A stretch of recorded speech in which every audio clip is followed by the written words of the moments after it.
Hey now, and how are you doing? Want to welcome you to the next episode of Peace, Love, and Bring a Bat.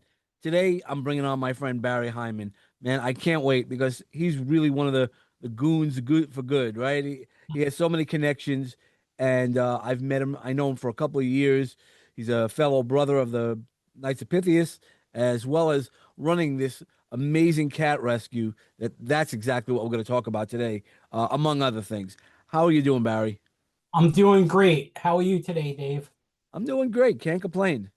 Good. Thanks for having me. Yeah, you're welcome. Of course, it's such a mission. I've helped you out a bunch of times, and I watched the cages or habitats that you've built in your own backyard. It's amazing the work that you do. So why don't you tell us a little bit about what you do? Okay. So in I guess it was 2019. First of all, I work on Rikers Island. I've been here 28 years. I'm the senior staff optometrist. I see the inmates. I work with the inmates here. And back in the early 2000s, shortly after 9/11, Rikers Island got kind of overrun with feral cats. And someone came around and they did a mass trapping, and the population went down. In 2019, I saw kittens outside one of the jails I worked at, and I said, "Uh-oh, I knew where this could go." Yeah. So I did a little detective work, and I found a retired correction captain. Her name's Gloria Morelli, who was still running the the Rikers Island Cat Rescue. She had started it in about 2001, and she did a big mass trapping. They had mobile clinics like come on to the island, and unfortunately, what happened was they weren't able to get everywhere. There were certain areas they couldn't get into due to security restrictions, and so they didn't get every cat. And she was kind of understaffed, and she couldn't stay up on they call it TNR, trap, neuter, and return, which is the only humane way to control a feral cat colony according to the ASPCA. So I asked her, I said, can you trap, there's kittens here. So she asked me if I would be willing to help. Well, little did I know how that was going to drastically change my life.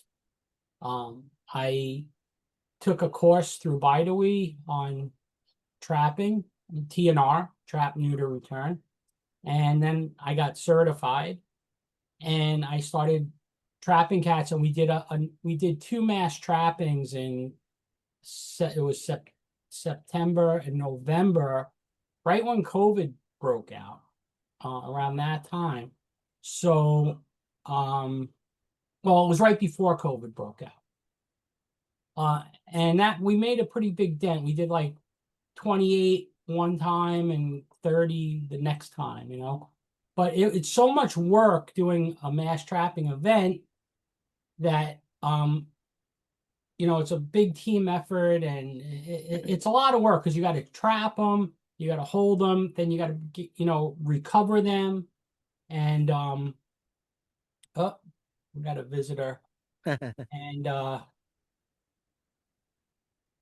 anyway, hey, don't shut off the Zoom, Prince. Get down. So anyway, what we worked out was we were doing bi-weekly trapping. And it was me. So I would stay behind on usually Thursday, Friday nights after work. I would trap, and I just kept this up. And now the population has gone from it was over 500 to I think it's below 300 now. So that's where we're at. And that So I got where did those initial somebody just drove to Rikers to drop off mass cats? hold on, I want to get this cat off me. So we don't really know how it started. What I presume was outposted, there are some outposted guard. Well, they don't like to be called guards, but yep, stay down, stay down. I don't want this cat up on me because he has a tendency to bite. Um, anyway, there's these outposted posts. You know what? Let me just close the door so it doesn't disturb us. So there'd be rodent problems, mice and stuff like that. They wanted a little company. So I think some officers got a cat, and the cat wasn't fixed. And all it takes is a single pair of Right. cats to potentially produce, thousands of cats in just a few years. So there's research on it. I could get into numbers a little bit if you like. Yeah, I'd love to know about it. I mean, because just if you're telling me that two cats could potentially produce thousands of cat, a colony by themselves, that's Yeah. incredible. So here's the thing. So like a single pair, this is like theoretical, can produce thousands of cats in just a few years. So a female cat can get pregnant at 4 to 5 months old, and she can have 2 to 3 litters per year, and each litter averages 3 to 6 kittens. Okay, and they can even get pregnant while they're still nursing. So it's almost like continuous reproduction. Wow, Okay, and cats don't go into menopause, female cats, so they basically can reproduce their their whole whole life. life. So there's like research though. So they say like, oh, based on that model, which I just explained, that a single pair of cats could produce 400,000 cats in 7 years. Okay. Now That, that I don't think is really realistic. And there's some research. There was like a biologist who did an actual study. And what happens is kittens have like who are born feral, who live outside, they have like a 75% mortality rate. They die. They get run over by cars. They get diseases. They're born in the winter. They freeze to death. So I think more realistically, according to this biologist, he said that more realistically, it's like 400 cats in 7 years because of the mortality, which I tend to like think is more reasonable based on my personal experience.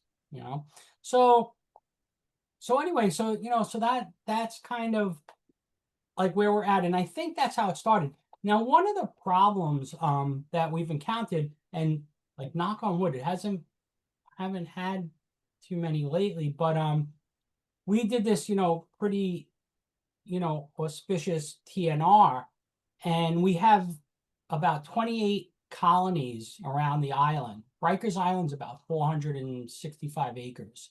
So what happens is we could trap neuter cats, and what'll happen is someone will sometimes bring a cat over the bridge onto Rikers Island that they don't want. It could be a nuisance cat in their neighborhood or in their yard, or their kid came home from college or something and they had a pet cat and Mm. they can't keep it.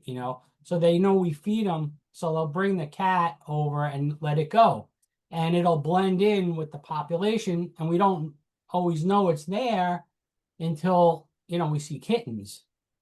So that's a problem. And oftentimes those cats though are not feral. So they may be like friendly. So they'll approach you. They won't run away like a feral cat. A feral cat is not socialized to humans. Whereas, a friendly cat is, and it'll approach you, it won't be afraid. So oftentimes when we get a cat like that, we'll trap it, we'll get it spayed and neutered, we'll get all its medical done, and then we will find a home for it. We'll put it up for adoption. Mm. So that's another thing that we do, aside for Now, caring for them. so I know you're a trained doctor, so you learned how to do the neutering and things like No, that. no, I don't Okay, do any of the surgical you still need procedures. a vet, right? Okay, I Yeah. wasn't sure. Yeah. I mean, what happens though with the cat community, with the people that are very active, the crazy cat ladies, and the rescuers. I shouldn't be disparaging, but you have to learn how to do some basic veterinary stuff yourself. And what I mean by that is you need to learn how to treat parasitic infections in cats, Mm, you know, respiratory infections, put them on antibiotics. okay. I've treated because I'm an optometrist and eye doctor. I've treated eye injuries, eye infections in cats. So you kind of do a little bit of medical, but nothing surgical. Yeah, I don't have the training and we don't have the facility for it. Yeah, I wasn't sure because you said you had gone through some training with Vitally and things like that, and then you had mentioned that you helped through the whole process, the catch release, neuter release program, and I just was curious. So do you have a team? Of obviously not on at Rikers, but you have a team that you like of regular veterinarians that you use Yeah. that you have like the So go-to guys. yes, back when I first started, we were using the ASPCA. They had a clinic in Glendale, Queens, and they did all our spay and neuter, and it was free. So if the cat was sick or it needed like some medication or something like that, they would charge you for that.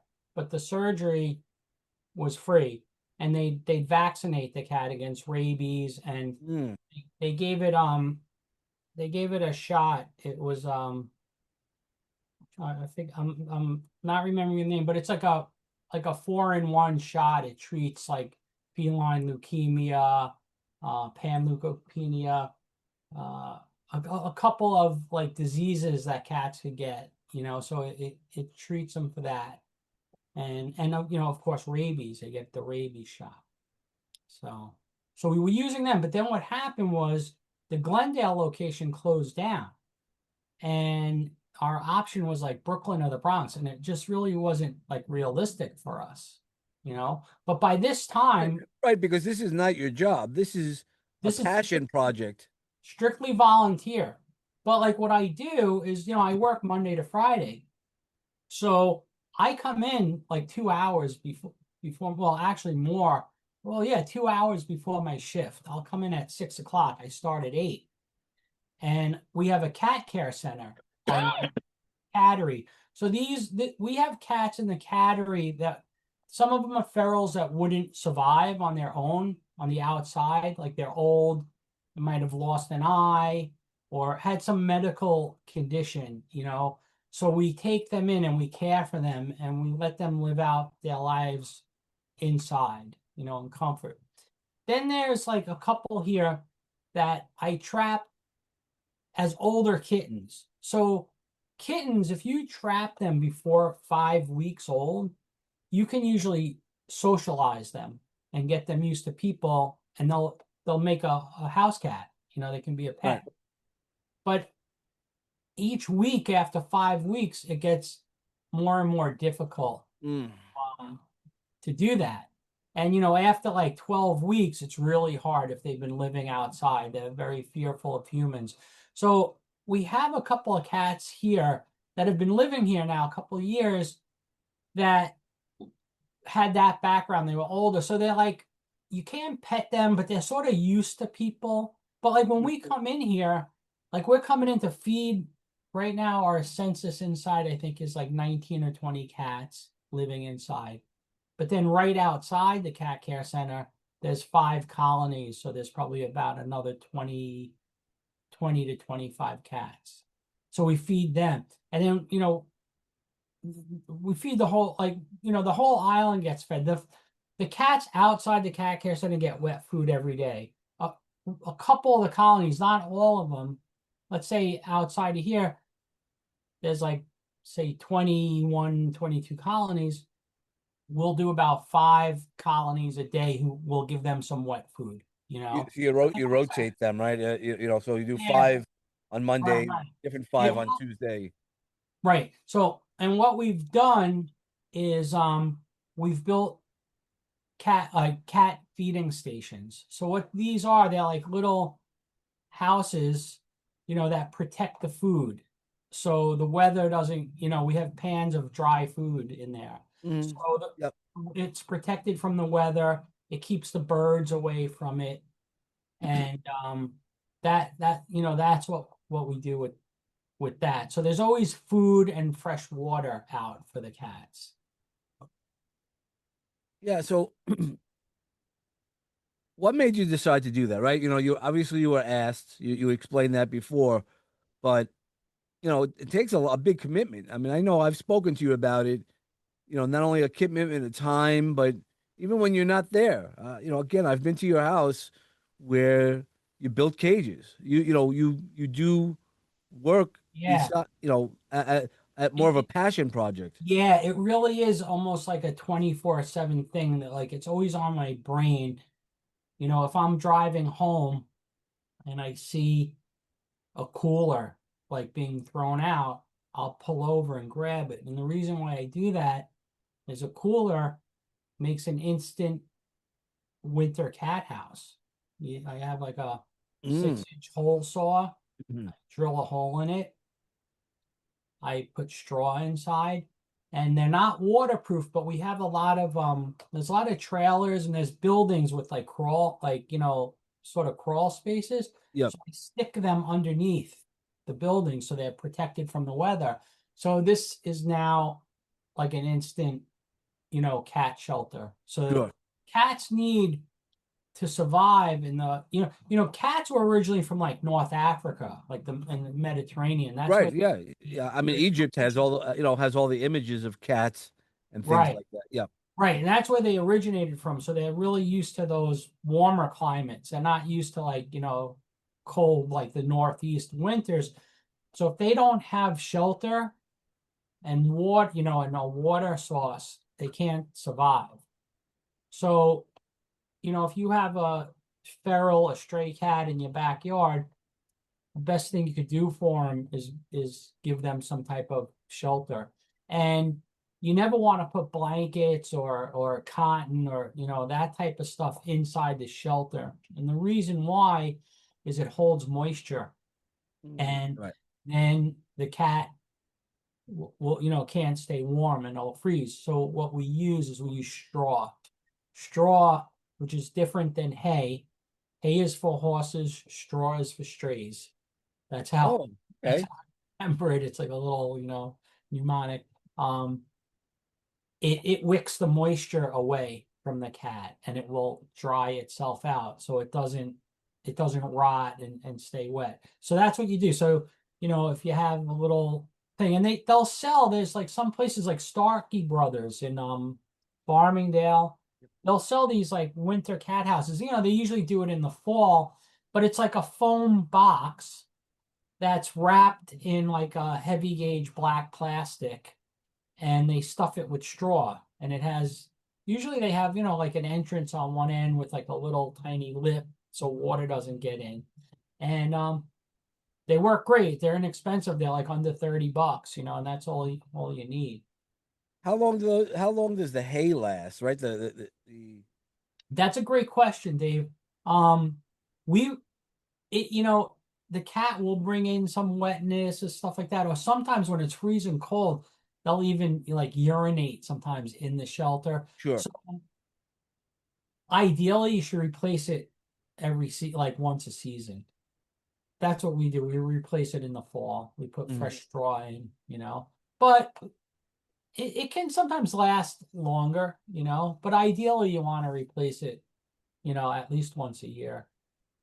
Well, you say we. So what type of team? Because you can't. This isn't necessarily Yeah, a facility that you could bring in, right. strange, guests. Yeah, so that's right. So we're actually a pretty small group right now. There's myself. Well, Gloria Morelli, who started it, she's still involved, but she comes in on the weekends primarily. Mm.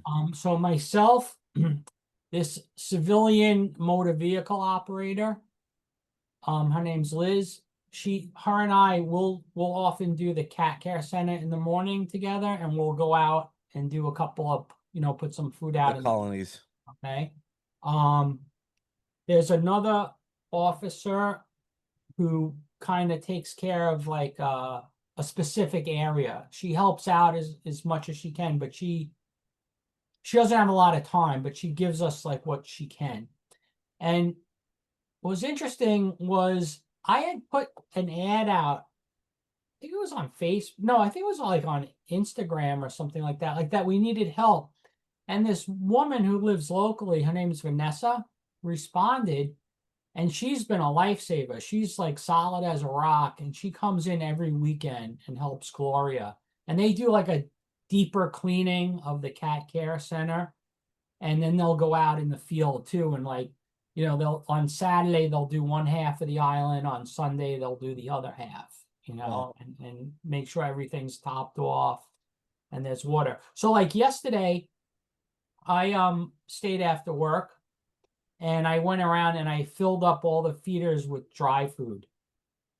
And then today I went around after work and I filled up 5-gallon jugs of, water. And, I distributed them. Some had like some locations had water, but it was like maybe a half or 2/3. So I would just top them off, Right. clean out the tray. Now the Just to make weather's sure that algae. that colony is taken care of properly, Yeah. or as best as you can. Right, right. So essentially, there's really like 5 of us, you know, Wow. that take care of this. So 5 people for 400 acres? I mean, Yeah, yeah. wow, It's that's it's a lot of work. incredible. It's a lot of work. It's a lot of work. Yeah. Um, it's quite a bit of work to Yeah, do. I Yeah. could imagine, and I can't imagine. So, how much the population of just of the cats?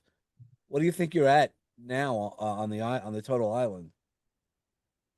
I think so. The director likes to say 300, but I think it's lower than that now. I think we're around maybe 250. Is that because of the rough winter we just experienced? That's part of it. We did lose a few this winter, but I think it's more likely from TNR, the trap neuter. They're Okay. dying out. They're not reproducing. So, for example, like under good conditions, a feral like on average, a feral cat will live 2 to 4 years in the community, right? The cats here on Rikers live a little longer because they get take better. Well, they're not domesticated fully, but Yeah, they're being taken care of. yeah, they have shelters. Even like where there's not shelters, like there's buildings, there's jails that are closed down now on Rikers Island, and they have these pipe chases. And in those pipe chases, it's like the water pipes run, but they Yep. have steam. Some of the jails are heated with steam, so there's steam pipes. And what the cats will actually do is they'll rip off the fiberglass insulation on the pipe and make a little like bed for themselves to stay Yeah, warm. sure. It's warm, and it's Yeah, they're very resourceful. The cats, they're intelligent, and observing them, from trapping and taking care of them. There's like it's like a community. There's a hierarchy. When they go to eat and stuff, certain cats, like more dominant cats, will go first. The other ones will hang out and wait their turn. It's there's like a whole pecking order. So I guess so you guys have 5 people to 400 acres, which is crazy. I mean, I don't know what the right ratio is, but and to take care of 400 cats. I mean, anybody who's had a few cats, let's even call it 250, right? Yeah, Let's go low. Let's even go 200. That's still a huge amount, and that you have to do it every day. Right? Right. When you have your cat at home, you're generally feeding them twice a day and doing their all the other stuff. yeah, Here you're only feeding them, and not everybody on the same day. So they have to.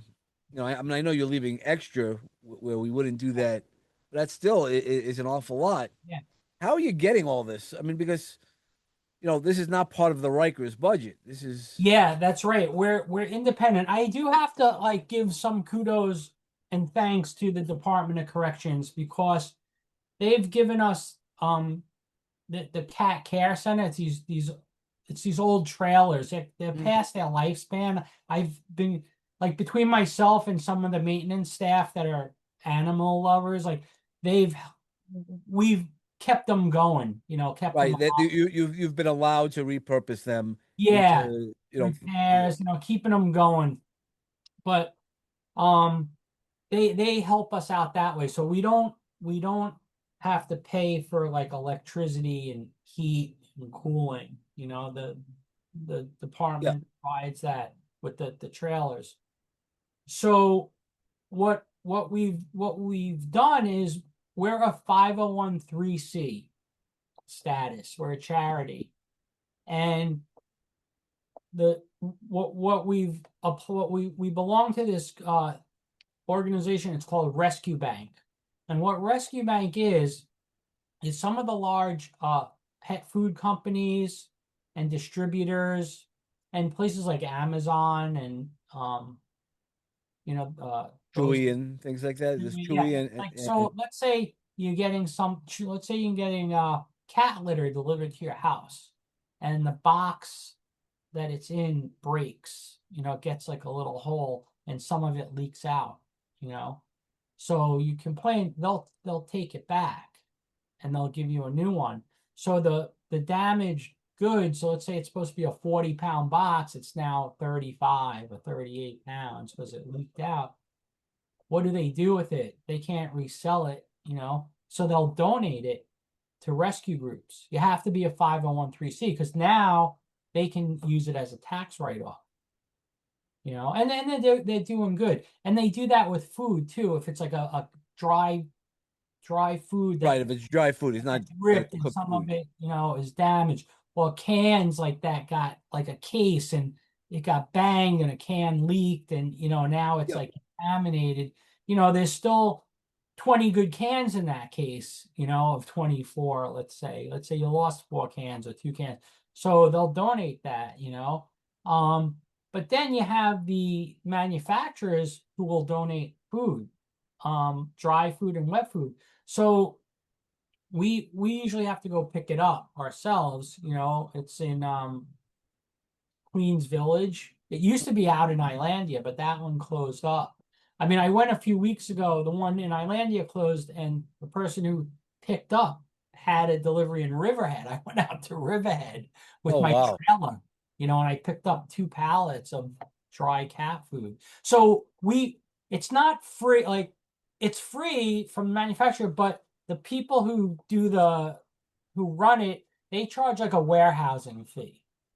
So, let's say a pallet of dry cat food, we're paying, like $200 or $225 for it. That would cost us thousands of dollars if we had to Right. sell it. It's cheaper, but it's not free. Right. While some pieces, right, it's along the wholesaling piece. Yeah. The manufacturer might get it to you for free, but the storage and you're not getting it. Transportation. Yeah. Right, you're not getting it directly. There's always a middle person to to Correct. Yeah. Yeah. So, but it's still, that's how we do it. And we do fundraising. We're on Facebook and Instagram, Rikers Island Cat Rescue. Um, we have a website. It's on www.ricr.org. It stands for Rikers Island Cat yeah. Rescue. And we sell t-shirts. They're $30, and we have to ship them to you. So that costs like $6 or so just in the shipping. But we make a few bucks on that. But more importantly, it gets the word out too Oh yeah, for. yeah. It's the word out, and Yeah. yeah. See, you gotta let me. I gotta pick up a shirt and things like that, and try to help you out this way. Just a Yeah. little bit here, a little bit there, and you know, um, let's talk offline Yeah. about Yeah. Yeah. maybe a comedy fundraiser. I have Yeah. some people Yeah. who doesn't want to help cats. Yeah. So I want to segue into something else that Sure. for years we've been trying to get a cat sanctuary formed on Rikers Island. The idea is if we had a fenced-in area where we could have the cat care center, we could round up all the cats and have them contained in an area. We could have shelters for them. It would make our life so much easier. We wouldn't have to drive all around the island, carrying water bottles and food and going all over. It would be a centralized location. But more importantly, if somebody dumped a cat on the island, it wouldn't just blend into the population. Right. You know about it till you see kittens running around. It wouldn't have a readily available food source, so you'd see it like, routing through the garbage and stuff like that. So it would be easier to spot and trap that cat. So And then, how do you get that done? So how is that something? so we were, lobbying the department for years, and there was always, there's politics in these big, bureaucracies, and we were so low on the totem pole. It's like the feral cats. I mean, guys are dying, Right, right. like, Yeah, detainees. right. Rikers is having a lot more problems than the Rikers, feral cats. Rikers gets a lot of bad press, and so we're very low on the totem pole, but we were persistent and we kept meeting with deputy commissioners, and finally we got the sanctuary plan approved. And Nice. started it, Congratulations. thank you. They started it last fall, but then it got put on hold because they had to do, there's always like some kind of fire they have to put out, so Yeah, to right. Rikers, something's happening. So, so it gets put off, but now it kind of got restarted again. They started work Nice. on it. And we, with the help of Urban Cat League, these two gentlemen, Mike Phillips and Gary Granger, who started Urban Cat League, they were instrumental in helping us start here on Rikers Island and get us the 501c3 status. Okay. They helped us. They did the paperwork and all that. And that was like before I came on. So the sanctuary idea was really like their idea. And now it's coming to fruition. And once we get that started, the next step in it is to start an inmate program where we could get the inmates involved in the daily care Sure. of the cats, and we could even teach them, like Mike Phillips is willing to come onto the island. We can get him on. It takes, it takes a little time. You got to get clearance and this and that. But he's a veterinary tech. He could actually teach, the detainees Right. how to care for cat, how to do basic stuff, deworm them, how to give them an injection, how to handle them. We could teach them how to trap. And the beauty about this is that in the 5 boroughs, the feral cat, problem it's a big problem.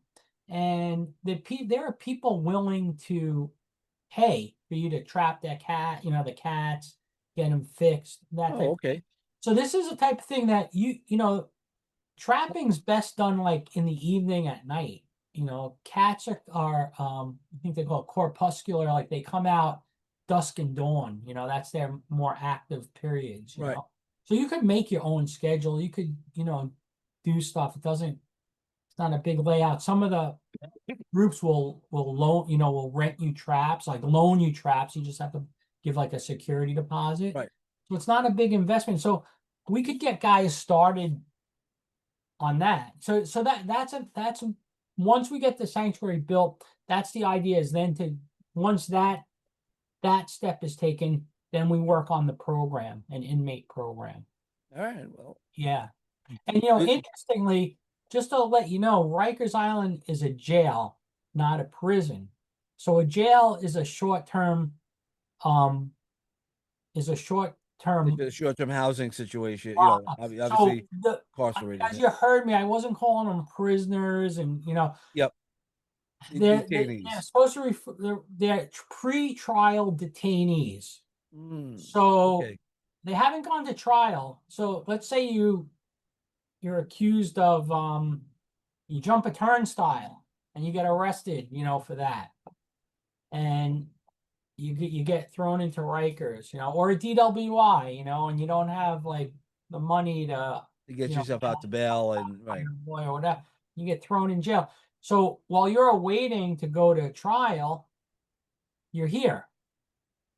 And you go to trial, you could be like, all right, well, 30 days, you've been here 60, so now it's time served, you go home, you Mm, know. Or, if it's something more serious, like assault or a murder charge or arson, something like that, and you're gonna like get convicted and serve time. Once you're sentenced, then you go, they call it going up the river. You're now going to prison and you're going to right, serve your sentence out.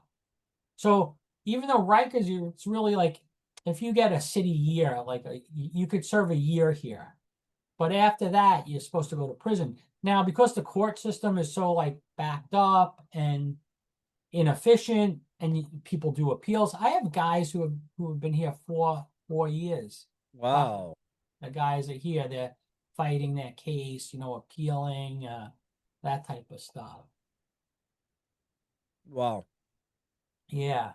So so I kind of, so in the prisons though, there are some cat programs in the prisons where guys are serving longer time. So what they do is guys who have good behavior and who are like, vetted for it, who are like mentally stable, they're not gonna like abuse a cat. Right, right. I'll set them up in a separate housing area. And so these rescue groups that find kittens, right, that need to be socialized, it's very time intensive. That's why we have some of these cats here. We don't have the time to put into, socializing them, playing with them, Sure, sure. using food. Right, But and you're looking at again low number 200. You can't socialize it with 200 cats. right, right. Nobody has time for that. That's right. So in these situations, these prisoners who are serving time, they'll get a kitten and they can work with them. And you know, they have like they can do 24 hours a day, because they're there all the time. So they could have like one guy do it, from 6 a.m. to 6 p.m. and then the other guy does it from 6 p.m. to 6 So, a.m. is that happening? Is That is there happening, yeah. And interestingly, what happens is the rate of violence goes down dramatically, like 90%. And they learn, they also learn like empathy. sure? They learn how to like care for something and like something that loves them and they love it back. So it really helps out the inmates and the population and the jails. So there's prisons nationwide that have it. Not a lot, but there are studies on it, and it's really phenomenal, like the turnaround. It's on you. You could YouTube it, if you prison cat stuff. There's a few documentaries on it.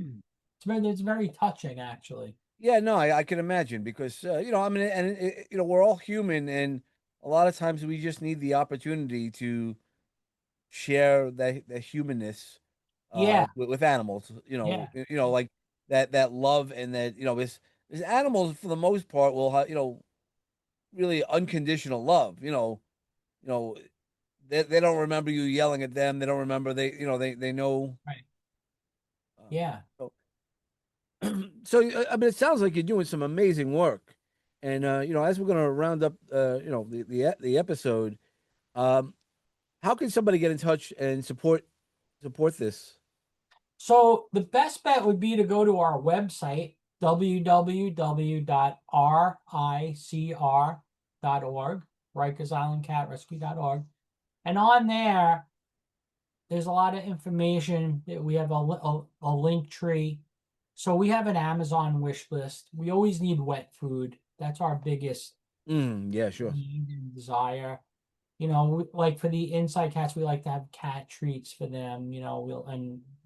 Sometimes the squeeze treats, churros they're called, because we'll use that for when we have the time to train them. To get them more used to us to lick it off our finger as they're licking. You can try to pet them or Right. have them walk onto you. Um, we have the shirts for sale. If you want to make a donation, do something like that. And you were asking also like how do we do it? There are a few charitable organizations that have made donations to us, for the care of the Right. cat. Like I fill out, grants and things like that. I'm the treasurer, so I do our taxes and I Yeah. I have the fiduciary responsibility of the rescue, and I write, apply for grants and stuff like that. So yeah, All right. Well, it sounds like you're doing some amazing work, Barry, and I knew some of the other work that you're doing. That's amazing. Plus, being a full-time optometrist. optometrist, yeah, Sorry, optometrist. You're probably an optimist also. and, Um, and part-time pyrotechnician.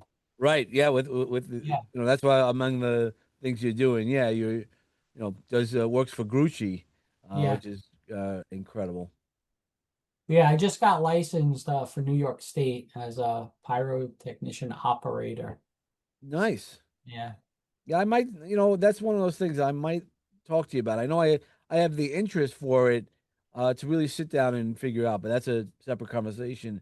Especially yeah, now I'm in that transit life transition. That yeah. might be something that I, pick up to do some stuff. I enjoy it, but it's physically demanding. Yep. It's It's labor labor that's intensive. You gotta do it, right? It's not yeah, like a behind you're the desk type of thing. unloading, 45-pound racks from a truck and then putting them together and then unloading, boxes of product and loading it and running wire. But when the show is actually going and you're like close by, it's like I get like a thrill out of it. I get Yeah, that I can imagine. natural high and it's showbiz. I never really thought of it. But it's kind of like showbiz because at the end, when the finale ends, you hear people clapping and cheering, and you're like, wow, we did that. Yeah. It's pretty cool. It's fun and exciting, but it's hard work. I'll preface it with Yeah, that. no, for sure. Yeah. So actually, if you're interested, Grucci is having they do once a year in the spring, they do their training. If you go to their website, Okay. Fireworks by Grucci, you can look into the training course is happening. I might be this weekend actually. All right. Well, this Pretty weekend is soon, my I daughter's bet. birthday, so we'll figure it out. May have to wait till next year. Yeah. All right. Well, thank you so much for giving us this. I hope to keep getting out the message and supporting you in so many different ways. Thank you, David. Yeah. And for everybody else, as always, we want to wish you peace and love with your cats or without your cats or whatever animal you might have. I have Bubba the chinchilla. But when you bring a bat, be awesome today. Bring awesome thoughts. And thank you so much. Be well, everybody.